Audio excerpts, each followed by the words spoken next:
গল্পের নাম ঘণ্টা বাড়ির অদৃশ্য ঘর। তুমি কি কখনো এমন কোনো বাড়িতে গিয়েছো যেটা গুগল ম্যাপে নেই, যার দরজা খুলে ভিতরে ঢোকার পর তুমি বুঝতেই পারো না তুমি কখন ঢুকলে আর কখন বের হবে? আজ শুনতে চলেছ ঘণ্টা বাড়ির অদৃশ্য ঘর। গল্প শুরু এখন। 2022 সালের আগস্ট মাস।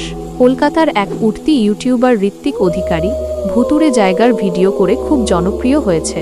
তার এক নতুন ভিডিও প্রজেক্ট অদৃশ্য বাড়ি, যেখানে মানুষ ঢোকে কিন্তু আর ফিরে আসে না।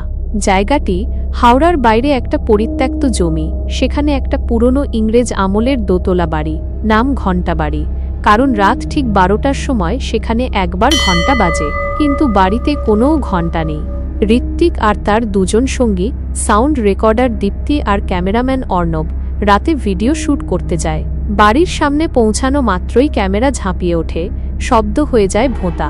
দীপ্তি বলে ওঠে, এটা বোধহয় ইলেকট্রোম্যাগনেটিক ফিল্ড। ভুতুড়ে জায়গায় এমন হয়। ঋত্বিক হেসে বলে, আর যদি সত্যিই কিছু থাকে তবে আমাদের ভিডিও ভাইরাল।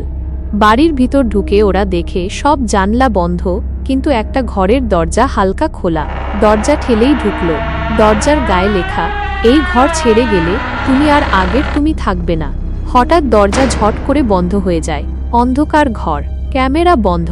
টর্চ ফ্ল্যাশ করে ঋত্বিক দেখে ঘরে একটা আয়না, কিন্তু আয়নায় তার প্রতিবিম্ব নেই।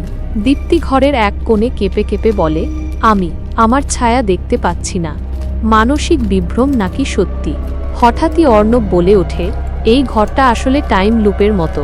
আমরা বারবার ঢুকছি, কিন্তু একবারও বেরোতে পারছি না। আগের আমরা কোথায় গেলাম? ঋত্বিক হেসে বলে, তুই পাগল নাকি?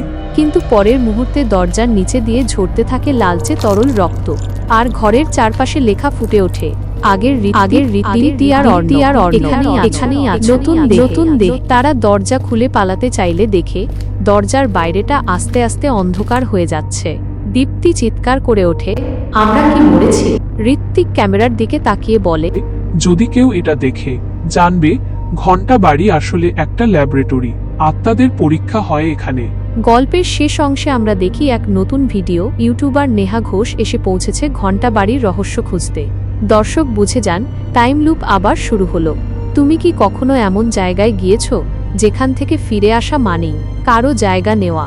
ভেবে দেখো, পরের বার যখন কোনো অচেনা ঘরে ঢুকবে, দরজাটা কি সত্যিই খোলা থাকবে?